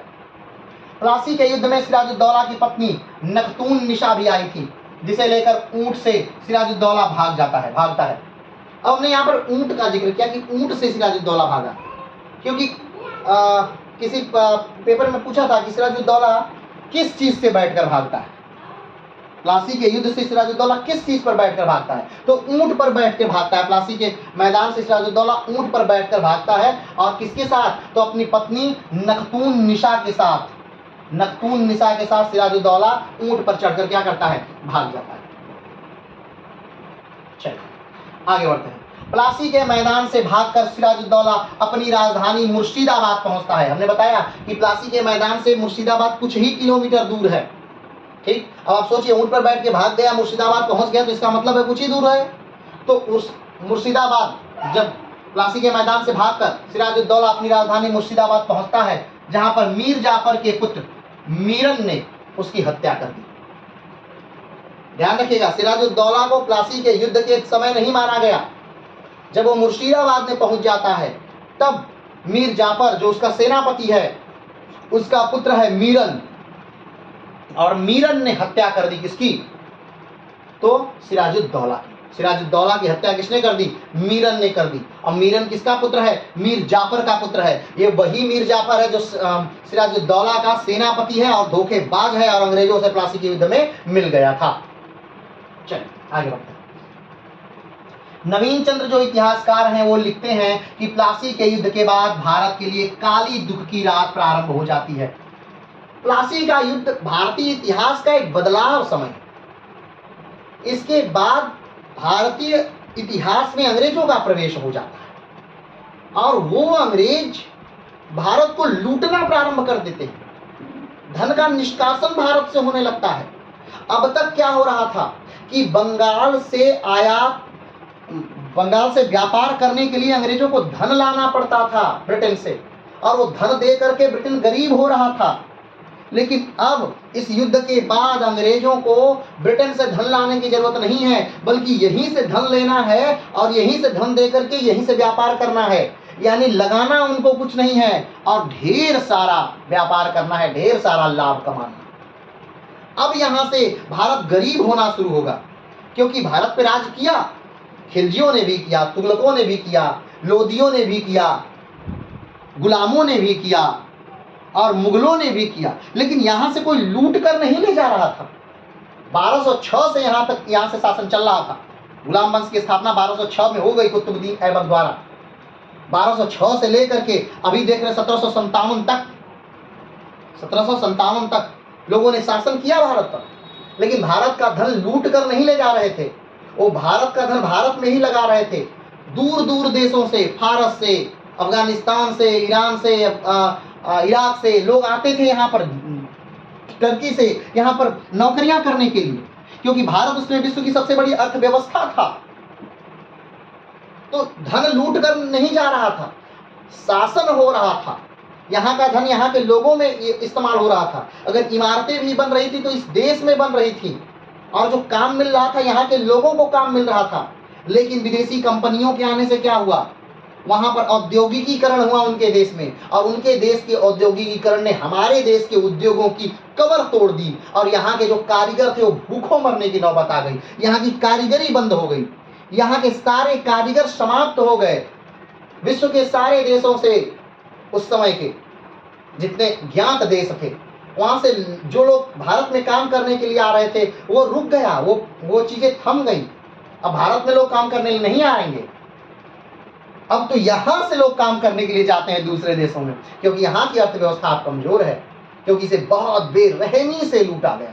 यहाँ का धन जाने लगा बाहर। धन के निष्कासन का सिद्धांत बताइएगा पहली बार किसने दिया था, और उनकी कौन सी किताब है। चलिए आगे बढ़ते हैं। प्लासी के युद्ध के समय मुगल बादशाह शाह आलम था। प्लासी के युद्ध के समय मुगलों का बादशाह कौन है, तो शाह आलम है। ठीक है, चलिए अब एक हेडिंग जो बड़ी महत्वपूर्ण हेडिंग है, जिसका नाम है प्लासी के युद्ध के कारण। ठीक है, प्लासी का युद्ध समझ में आया, फिर से एक बार देख लेते हैं कि जब क्लाइव को लगा कि उसने सिराजुद्दौला के सारे महत्वपूर्ण लोगों को अपने पक्ष में कर लिया है, तब उसने अलीनगर की संधि का उल्लंघन किया। अलीनगर के संधि के उल्लंघन के बाद सिराजुद्दौला ने अंग्रेजों से युद्ध किया। कहाँ, प्लासी के मैदान में। प्लासी के मैदान में सिराजुद्दौला के जो महत्वपूर्ण सिपहसालार जो सेनापति थे वो लड़े ही नहीं। मीर मदाना और मोहन सिंह के नेतृत्व में मात्र बहुत छोटी सी सेना लड़ी, और एक समय में लग रहा था कि ये जीत जाएंगे, लेकिन ये हार गए। जब मीर मदान की मृत्यु हो गई तो प्लासी के मैदान से सिराजुद्दौला अपनी पत्नी को लेकर के ऊंट पर सवार होकर के अपनी राजधानी मुर्शिदाबाद भाग आया। मुर्शिदाबाद में मीर जाफर का जो बेटा है, मीर जाफर कौन, जो सिराजुद्दौला का सेनापति था, जो युद्ध के मैदान में नहीं लड़ा था, मीर जाफर का बेटा मीर मदान जो है उसने सिराजुद्दौला की हत्या कर दी। ठीक, अब यहाँ पर प्लासी का युद्ध समाप्त होता है। अब प्लासी के युद्ध का कारण हम जानने का प्रयास कर रहे हैं कि आखिर प्लासी के युद्ध का क्या कारण था। तो पहला कारण, अंग्रेजों द्वारा फरुखसियर से मिले दस्तक के अधिकार का दुरुपयोग करना। ठीक, क्या कारण था, आखिर प्लासी का युद्ध क्यों हुआ? तो प्लासी का युद्ध क्यों हुआ? अंग्रेजों द्वारा जो फरुखसियर से उनको आदेश मिला था अब दस्तखत जारी करने का, वो किसी भी व्यापारी पर जारी कर देते थे। अब कोई भारतीय व्यापारी है, वो उसे अपना सामान निकलवाना है तो अंग्रेजों से दस्तखत जारी करवा लिया, अब उसके सामान पर भी चुंगी नहीं लगेगी, उसका सामान भी निकल गया धीरे से। दस्तखत का अर्थ है कि जो टैक्स लग रहा है सामान पर बेचने के लिए, जो टैक्स लग रहा है सामान पर, वो नहीं लगना, और उसी टैक्स से राज्य को इनकम प्राप्त होती है, और जो वो टैक्स वो राज्य को देता, वो अब घूस के तौर पे वो अंग्रेजों को दे रहा है। क्लियर? चल, तो प्लासी के युद्ध का पहला कारण था कि अंग्रेजों द्वारा फरुखसियर से मिले दस्तखत के अधिकार का दुरुपयोग। दूसरा कारण, अंग्रेजों द्वारा नवाब को नजीरें न भेंट करना। जब भी कोई नवाब, नया नवाब बनता है, सिराजुद्दौला जब नए नवाब बने तो उनको, जब भी कोई नया नवाब बनता था तो जो भी कंपनियां हैं वो लोग आते थे और उपहार स्वरूप कुछ न कुछ नवाब को देते थे। लेकिन जब सिराजुद्दौला नवाब बने तो अंग्रेजी कंपनी इनके दरबार में इनको कुछ नजराना देने नहीं आई, कुछ नहीं दी। तो सिराजुद्दौला को लगा कि ओ, लग रहा है ये नजराना देने का अर्थ है कि भाई आप मेरे मालिक हैं और हम आपके अधीन कार्य कर रहे हैं, हम आपके अधीन व्यापारी हैं, और अगर हम नजराना नहीं दे रहे हैं तो इसका मतलब है कि आप कौन, हम किसके मालिक हैं? आप भी कार्य कर रहे हैं, हम भी कार्य कर रहे हैं, और एक समय ऐसा आएगा कि हम आपको हटा के हम कार्य करेंगे। तो नजराना ना देना, जब सिराजुद्दौला बने नवाब तो उनको नजराना देने के लिए ब्रिटिश कंपनी उनके दरबार में नहीं आई, ये भी एक कारण था। अगला बात करते हैं, उत्तराधिकार संबंधी साजिशों में अंग्रेजों का शामिल होना। अब जब सिराजुद्दौला नवाब बनते हैं बंगाल के, तो इनके परिवार में बहुत सारे लोग थे जो स्वतः चाहते थे कि ये क्या बन जाए, वो स्वयं नवाब बन जाए। अब ऐसे में उत्तराधिकार का युद्ध हुआ, और उत्तराधिकार के युद्ध में सारे लोग, सारे अंग्रेज जो अंग्रेज थे, वो सिराजुद्दौला का साथ नहीं देते हैं। कोई घसीटा बेगम का साथ देता है, तो कोई और का साथ देता है, कोई और का साथ देता है। तो ये सारी चीजें सिराजुद्दौला को बुरी लगी। ठीक, उन्होंने कहा कि देखिए, आप मेरा साथ दीजिए नहीं दिए कोई फर्क नहीं पड़ता, लेकिन आप व्यापारिक कंपनी हैं, आप किसी का साथ क्यों दे रहे हैं? अगर कोई जीतेगा, तो अगर कोई आपके विपक्ष वाला जीत गया तो क्या आपको जीने देगा? फिर स्वाभाविक बात है नहीं जीने देगा। तो इसलिए आप दूसरे का साथ क्यों दे रहे हैं, किसी का साथ क्यों दे रहे हैं? आप व्यापारिक कंपनी, आप व्यापार करिए, आपको साथ देने की यहाँ जरूरत ही नहीं है। लेकिन यहाँ तो अंग्रेज चाहते थे, वो बंगाल पर कब्जा करना चाहते थे। हमने पहले ही बताया था, अगर इस बंगाल पर फ्रांसीसियों का अधिकार हो गया होता, अगर डुप्ले ने इस बंगाल पर कब्जा कर लिया होता, तो ये भारत अंग्रेजों के कब्जे में नहीं बल्कि फ्रांसीसियों के कब्जे में रहा होता। ठीक, आगे बढ़ते होना। अगला है, नवाब के विरोधियों को कलकत्ता में शरण देना।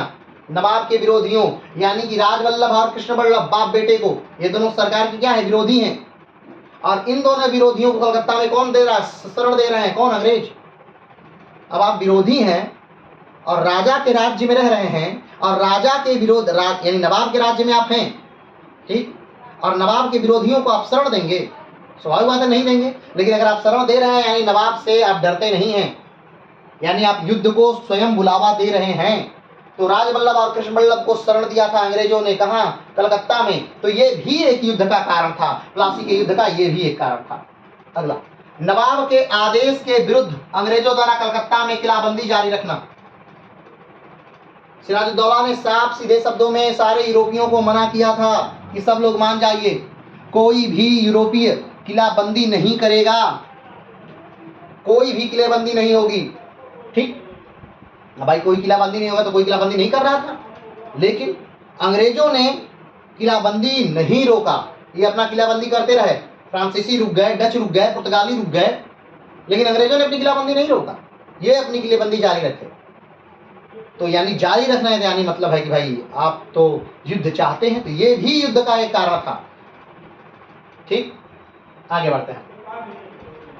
ब्लैक होल की घटना। ब्लैक होल की घटना, जैसा हमने बताया कि 18 गुणे 14 फीट के एक कमरे में 146 लोगों को रात में बंद कर दिया गया जब कलकत्ता को जीता गया तब। और जब सुबह खोला गया तो उसमें बहुत कम लोग जीवित थे, बाकी सब मर गए थे। कमेंट बॉक्स में बताइएगा कितने लोग बचे थे और कितने लोग मर गए थे हॉलवेल की किताब के अनुसार। हॉलवेल की किताब का नाम क्या है? तो एलाइड द वंडर। ठीक, एलाइड द वंडर के अनुसार कितने लोग जीवित थे, कितने लोग मर गए थे, बताइए कमेंट बॉक्स में। बरोबर है। तो ब्लैक होल की घटना की वजह से, ब्लैक होल की घटना को बहुत ज्यादा प्रसारित किया गया ब्रिटेन में। तो ब्रिटेन से भी काफी ज्यादा प्रेशर था कि नहीं, इनको सिराजुद्दौला को सबक सिखाना है। सिराजुद्दौला को क्या सिखाना है? सबक सिखाना है। इसलिए भी ये प्लासी का युद्ध हुआ, ये भी एक कारण था। तो देखिए ये सब धीरे धीरे, हमने कहा कई बार आपको बताया है कि कोई भी कार्य या कोई भी घटना किसी एक चीज की वजह से नहीं होती है। बहुत सारी घटनाओं जब मिलती हैं, बहुत सारी घटनाएं मिलकर जब एक बड़ी घटना बनती है, तब कोई चीज होती है। ठीक है, चाहे वो प्रथम विश्व युद्ध का कारण रहा हो, चाहे द्वितीय विश्व युद्ध का कारण रहा हो। ठीक है, तो बहुत सारे का कारण जब मिलते हैं तब एक बड़ी घटना घटित होती है। चलिए, तो ब्लैक होल की घटना भी एक कारण थी प्लासी के युद्ध का। आगे बढ़ते हैं। अंग्रेजों द्वारा कलकत्ता तथा चंद्रानगर पर कब्जा करना। अंग्रेजों ने क्या किया? कलकत्ता तथा चंद्रानगर पर कब्जा कर लिया था। हमने बताया कि कलकत्ता को जीत कर आया था कौन? सिराजुद्दौला। कलकत्ता को जीत कर आया था, उसका नाम बदल दिया था, अलीनगर कर दिया था। लेकिन फिर से क्लाइव ने उसे क्या कर लिया? जनवरी 1757 में उसे जीत लिया। तो ये क्या था? एक तरह से खुली चुनौती थी कि हम आपके अधीन नहीं हैं, और ये भी प्लासी के युद्ध का क्या था, एक था। चलिए, तो प्लासी के युद्ध का जो कारण है वो यहाँ समाप्त होता है। अगला जो पॉइंट है जिस पर हम लोग बात कर रहे हैं वो है प्लासी के युद्ध का प्रभाव। आखिर इस युद्ध के बाद क्या हुआ, क्या चीजें घटित हुई, क्या चीजें नई, जैसे कि युद्ध से पहले क्या चीजें थी और युद्ध के बाद क्या बदलाव आया। तो प्लासी के युद्ध के बाद क्या बदलाव आया, आइए उनको देखते हैं। तो प्लासी के युद्ध के बाद बंगाल पर कंपनी का वास्तविक नियंत्रण स्थापित हो गया। हमने बताया कि सिराजुद्दौला से कहा गया था, सिराजुद्दौला बंगाल का नवाब था। अब सिराजुद्दौला के सेनापति कौन, मीर जाफर। मीर जाफर से कहा गया था कि अगर आप हमारा साथ देते हैं तो आपको हम बंगाल का नवाब बना देंगे।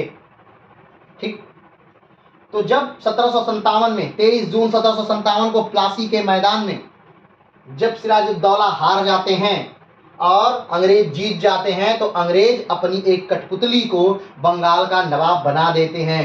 कौन है वो, मीर जाफर, जो सेनापति था किसका, सिराजुद्दौला का, उसे क्या बना दिया गया, नवाब बना दिया गया बंगाल का।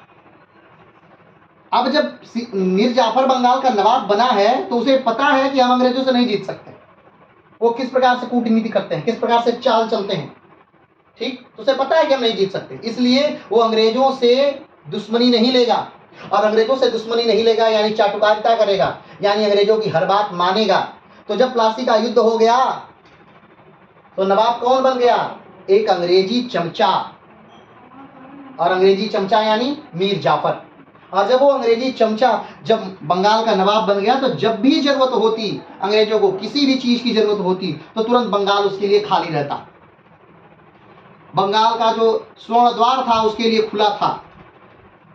यानी अब एक तरह से अंग्रेजों का शासन था, क्योंकि मीर जाफर जो हैं ये तो बस नाम मात्र के नवाब हैं, इनका वास्तविक नियंत्रण थोड़ा नहीं है, नियंत्रण तो पूरा अंग्रेजों का है।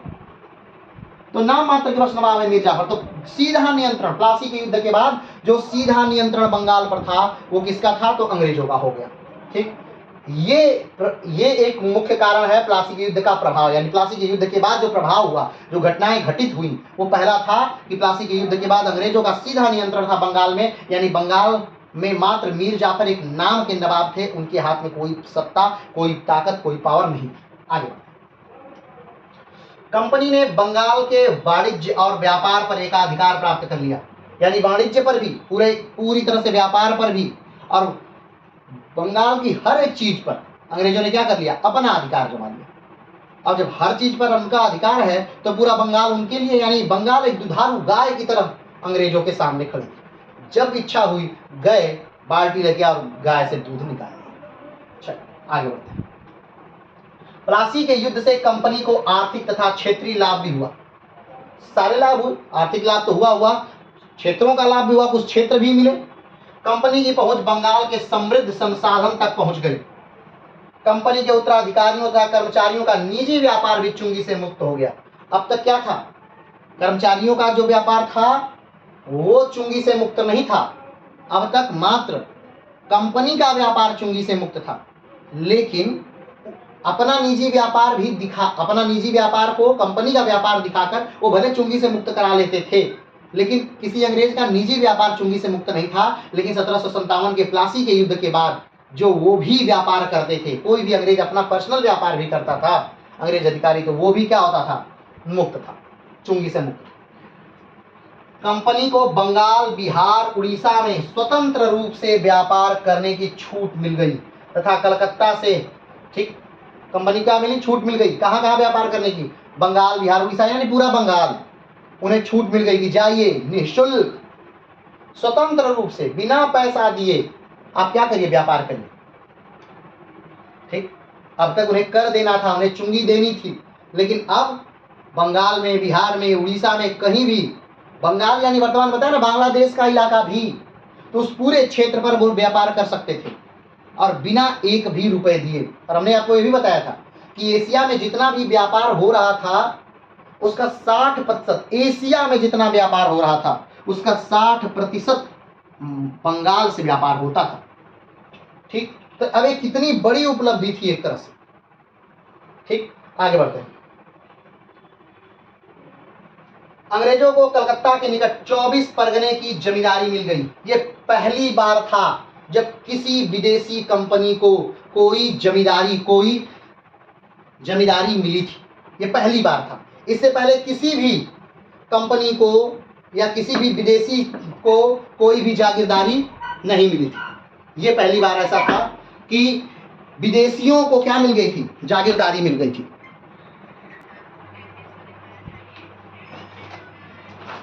तो हमने बताया कि जो 24 परगना वाला क्षेत्र था, बंगाल में 24 परगना का एक क्षेत्र था और काफी उपजाऊ क्षेत्र था।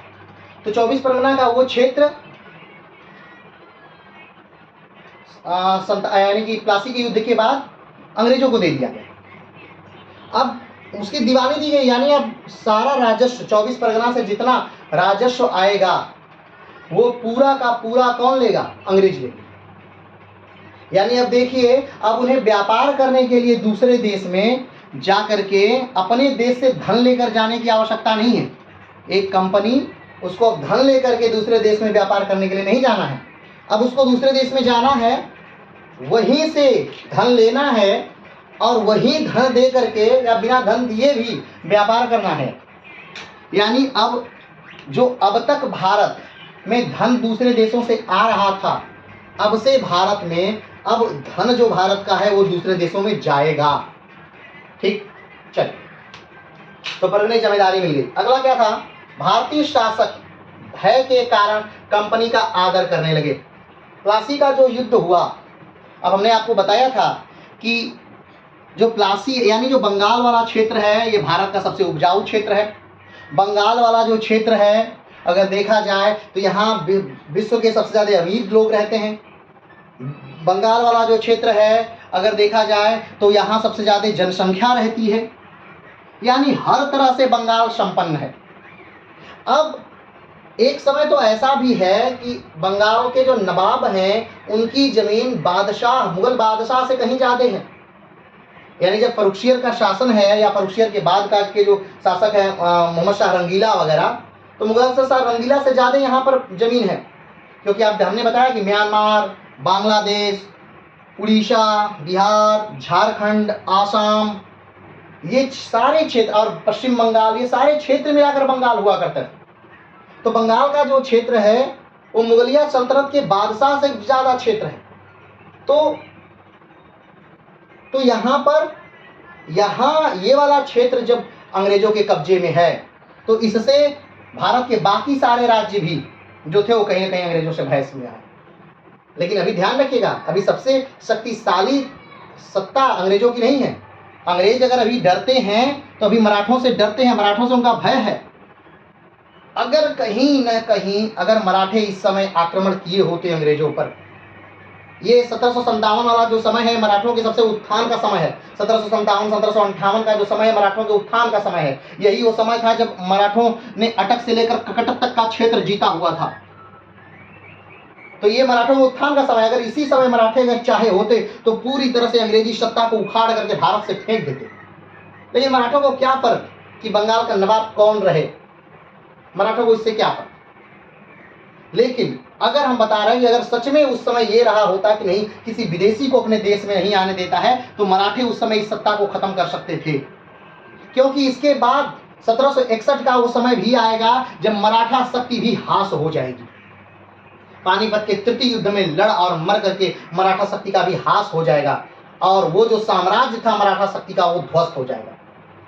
बाद में फिर से कुछ समय के लिए मराठा उस वर्चस्व को पाने का प्रयास करेंगे और थोड़े समय के लिए पा भी लेंगे, लेकिन ज्यादा समय नहीं।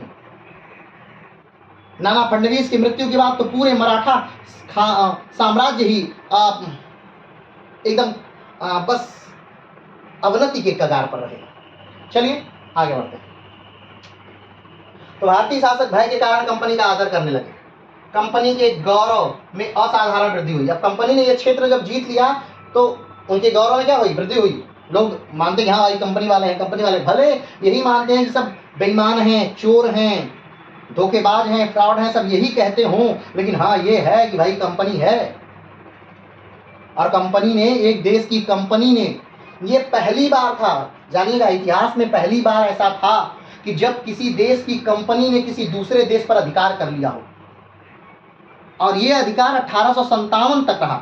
सोचिए 1757 से लेकर 1857 तक, यानी 100 साल तक एक कंपनी ने एक दूसरे देश पर शासन किया।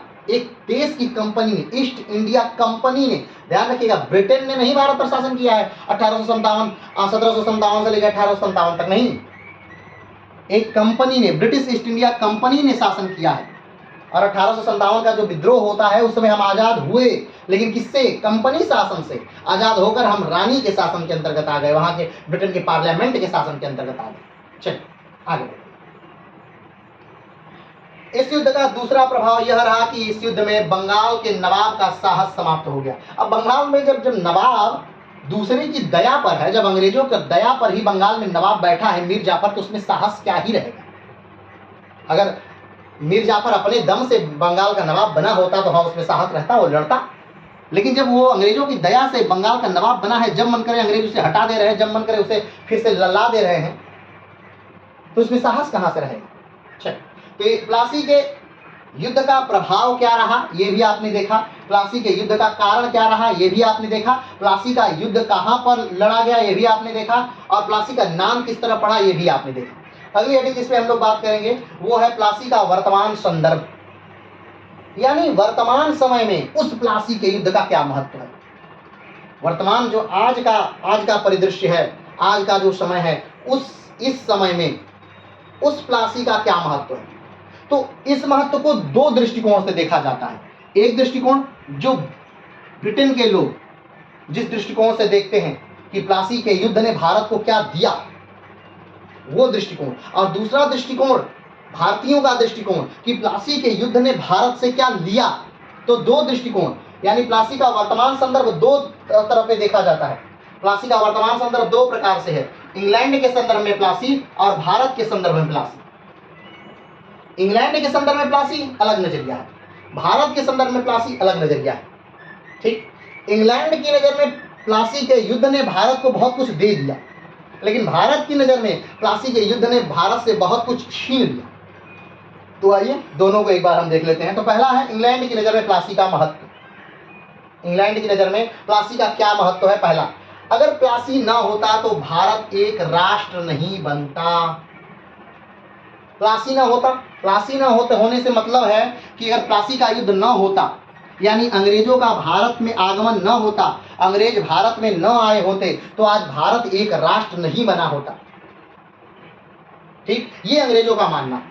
उनका मानना है कि जब भारत आजाद भी हुआ, यानी 47 में भी 565 रियासतें यहां पर वर्तमान में उस समय थी, और उनका एकीकरण किया गया। तो सोचिए जब भारत रहा होता और अंग्रेज यहाँ पर न आए होते, सारे राज्यों को न जीते होते, यहाँ के लोकल राजाओं को न जीते होते, तो आज यूरोप की तरह भारत भी छोटा छोटा देश रहा होता।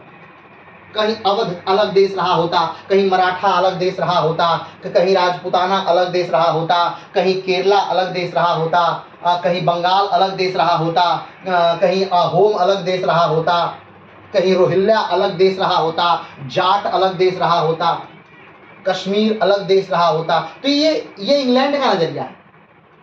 इंग्लैंड के नजरिया में कि अगर प्लासी का युद्ध न हुआ होता, अंग्रेज यहाँ न आए होते, तो भारत अलग अलग राष्ट्र, अलग अलग राज्य में विभक्त रहता, वो इतना बड़ा देश न रहता। और जो भारत देश की आज कल्पना है, यानी जो आज भारत देश है जिसमें 28 राज्य और 8 केंद्र शासित प्रदेश हैं, वो कहीं न कहीं प्लासी के युद्ध की बदौलत है, अंग्रेजों के भारत में आगमन के बदौलत है। ये इंग्लैंड का दृष्टिकोण। चलिए आगे बढ़ते हैं। भारत के संदर्भ में प्लासी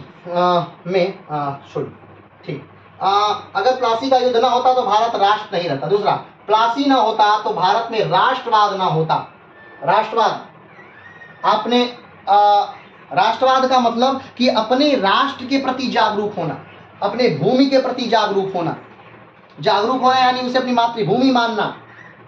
अगर बहुत, जैसे कि मान लीजिए आप अवध क्षेत्र में रहते थे, तो आप तो सिर्फ अवध वाले क्षेत्र को ही एक देश मानते हैं, तो उसे ही देश कहेंगे। तो अवध का आदमी तो हमेशा ये चाहेगा कि बंगाल से वो लड़े और बंगाल को जीते, जैसे भारत पाकिस्तान से चाहता है या पाकिस्तान भारत से चाहता है या हर पड़ोसी मुल्क अपने दूसरे पड़ोसी मुल्क से चाहता है। तो राष्ट्रवाद का जो जन्म है, भारत में राष्ट्रवाद का जन्म, वो तो कहा जाता है कि नहीं, गांधी जी के आगमन से प्रारंभ हुआ भारत में राष्ट्रवाद का जन्म, या कांग्रेस के उदय से प्रारंभ हुआ राष्ट्रवाद का जन्म। लेकिन कहीं न कहीं प्लासी के युद्ध के बाद भी राष्ट्रवाद की भावना आई।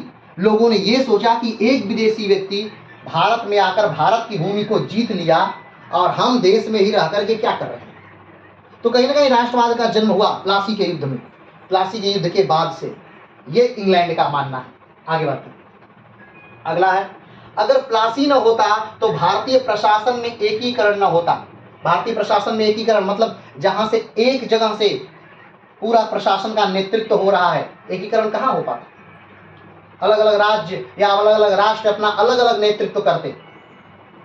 ठीक, आगे बढ़ते हैं। अगर प्लासी ना होता तो भारत में आधारभूत संरचनाओं का विकास ना होता। अंग्रेज ये भी मानते हैं कि भारत में जो विकास हुआ वो कहीं ना कहीं अंग्रेजों की देन थी।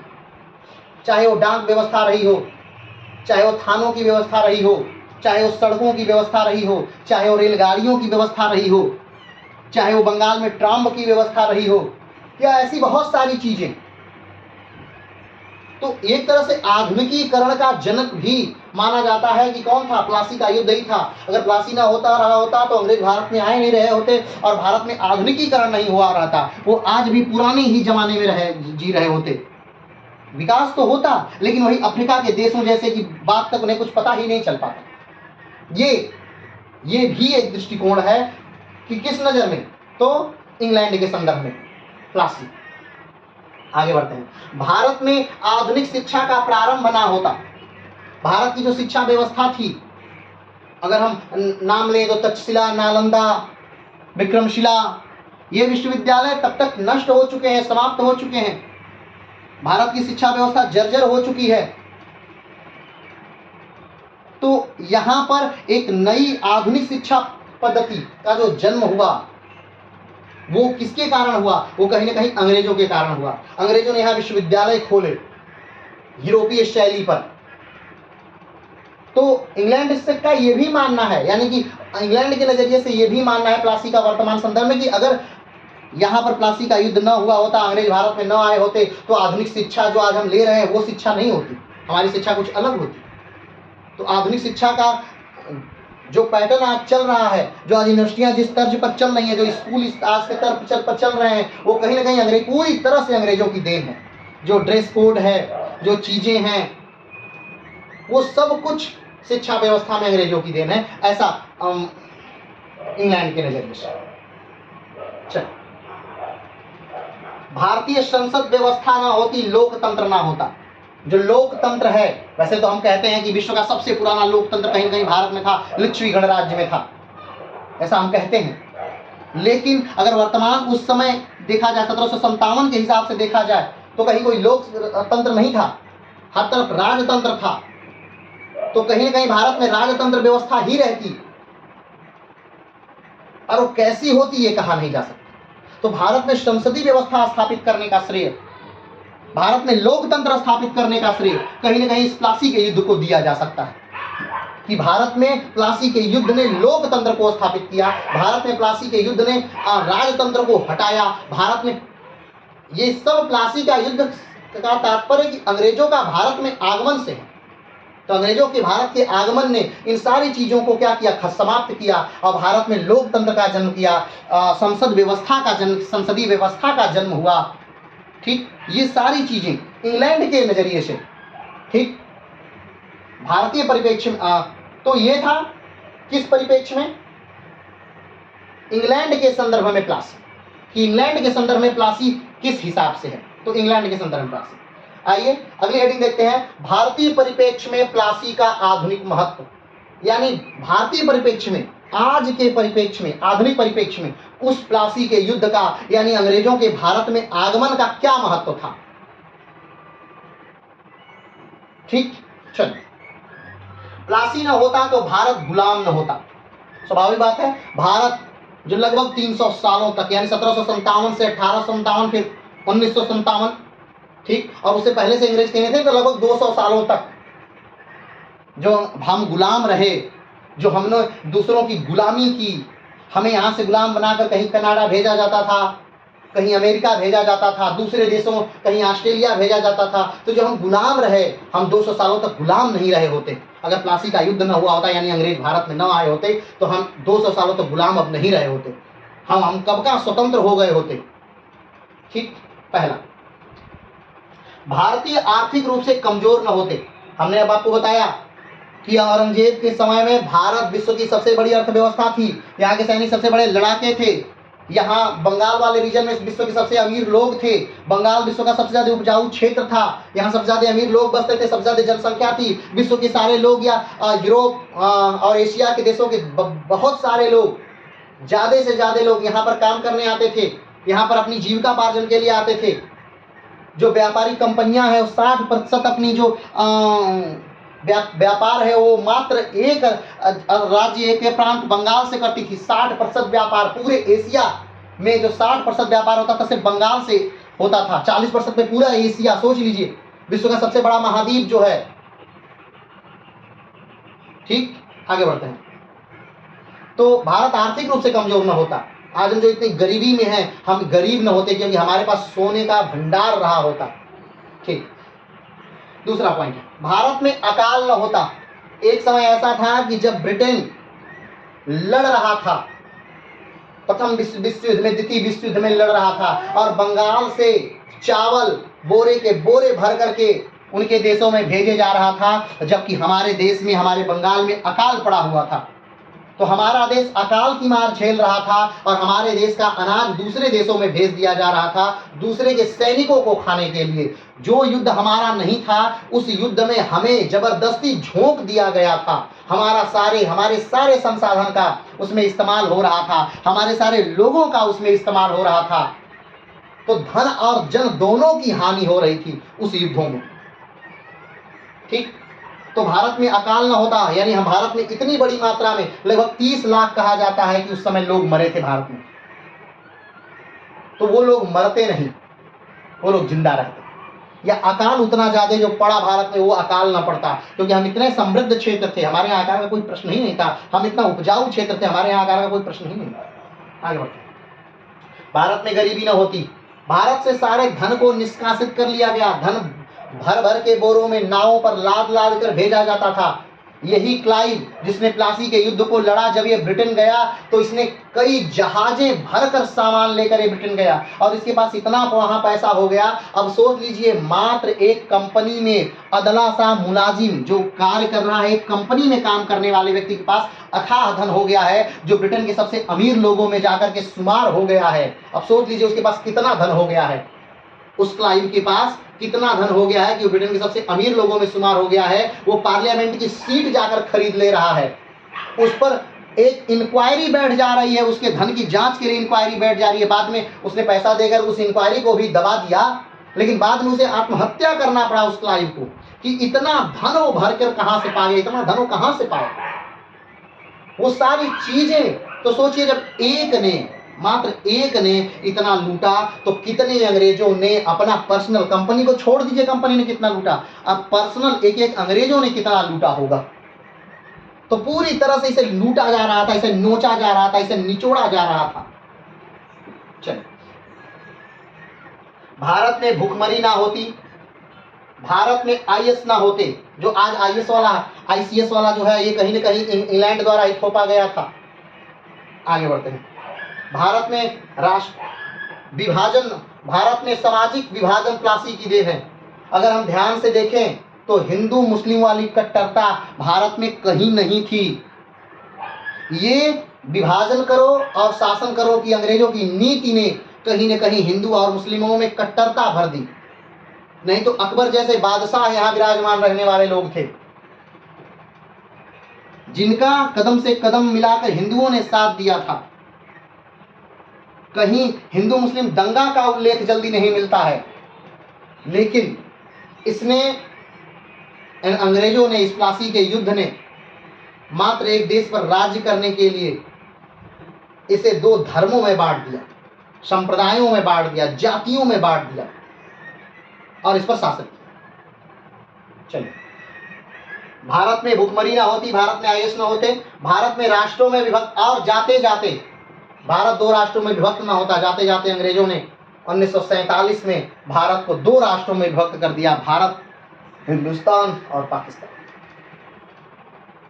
ये अंग्रेजों की देन थी, प्लासी के युद्ध की देन थी कि उतना बड़ा भूभाग में दो भाग आ गए, हिंदुस्तान एक पाकिस्तान, दोनों अलग अलग।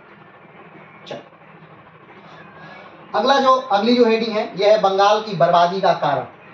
कौन कौन से कारण थे जो बंगाल को बर्बाद जिन्होंने किया, वो कौन कौन से कारण थे? युद्धों में घायल होने के बाद अलीवर्दी खान की मृत्यु। अलीवर्दी खान जो एक योग्य व्यक्ति था, उसका मर जाना, युद्ध में घायल होकर मर जाना, ये बंगाल को बर्बाद करने का मूल कारण था, क्योंकि उसके बाद उसका कोई पुत्र नहीं था, कोई उत्तराधिकारी नहीं था, और उत्तराधिकारी ना होने की वजह से जो उसकी बेटियां थीं, उन बेटियों के पुत्रों में आपसी उत्तराधिकार का युद्ध होने लगा। अगर अलीवर्दी खान का अपना कोई पुत्र रहा होता तो स्वाभाविक बात है वो उत्तराधिकार पा जाता। तो ये जो युद्ध चला, ये युद्ध नहीं चलता। ठीक, तो अलीवर्दी खान का असमय मर जाना ये बंगाल की बर्बादी का एक कारण था। बंगाल में मिला विशेषाधिकार, अंग्रेजों को जो विशेषाधिकार मिला था मुगलिया सल्तनत के बादशाह द्वारा कि जाइए आप एक निश्चित धनराशि जमा करके दिल्ली में आप जितना मन करे उतना व्यापार करिए बंगाल में। ये क्या था? ये विशेषाधिकार अंग्रेजों को क्या बनाया? मजबूत किया और बंगाल को कमजोर किया। ठीक, आगे बढ़ते हैं। मराठों का बार बार आक्रमण, मराठों ने या वर्दी आक्रमण, मराठों ने 10 सालों तक बंगाल पर इतना आक्रमण किया जो सोच से परे था। बंगाल में विस्थापन शुरू हो गया, लोग एक जगह से भागने लगे, दूसरे जगह जाकर बसने लगे। बंगाल में इतना ज्यादा आक्रमण हुआ। या खाई, चारों ओर खाई खोदी, कलकत्ता के चारों तरफ तो खाई खोदी जाने लगी मराठों के आक्रमण से बचने के लिए। 4 लाख लोग कहा जाता है कि इन 10 सालों में मराठों के आक्रमण से मर गए। अनगिनत बलात्कार की घटनाएं इस मराठा आक्रमण के बाद सामने आई। तो एक बहुत बड़ा कारण था बंगाल को हास पर ले जाने का मराठों का बार बार आक्रमण। और फाइनली जब उड़ीसा, मराठों को पूरी तरह से उड़ीसा की दीवानी दे दी गई, तब यह आक्रमण जो था वो रुका। उड़ीसा और प्लस 12 लाख रुपए वार्षिक, ये दोनों चीजें देनी पड़ी मराठों के आक्रमण को रोकने के लिए। अगला, बंगाल में उत्तराधिकार का युद्ध। जब अलीवर्दी खान मरते हैं तो उसके बाद उनके पुत्र नहीं है, अब उनकी बेटियां, उनके लोग आपस में युद्ध करने लगते हैं।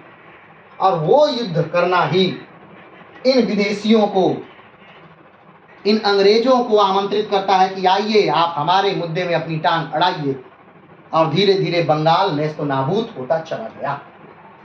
तो आज हमने प्लासी का युद्ध पढ़ा और प्लासी के युद्ध का कारण, प्लासी के युद्ध का प्रभाव, प्लासी के युद्ध का वर्तमान संदर्भ भारतीय परिप्रेक्ष्य में और इंग्लैंड के परिप्रेक्ष्य में, और बंगाल की बर्बादी का कारण, प्लासी कहाँ है और प्लासी का नाम किस तरह पड़ा, ये सारी चीजों को बड़ी बारीकी से आज हम लोगों ने देखा। ठीक, अब बंगाल अपने समाप्ति की ओर है। ठीक है, इसके बाद एक वीडियो आएगी और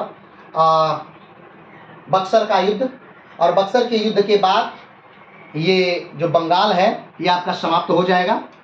और इसके बाद कमेंट बॉक्स में बताइएगा कि बंगाल के बाद हमें क्या पढ़ना चाहिए या क्या पढ़ना आप चाहते हैं। क्या पंजाब या मैसूर, ठीक है, या फिर भक्ति काल, तो आप कमेंट बॉक्स में बताइएगा। तो आज के लिए इतना ही, फिर मिलते हैं एक नए वीडियो के साथ। तब तक के लिए जय हिंद।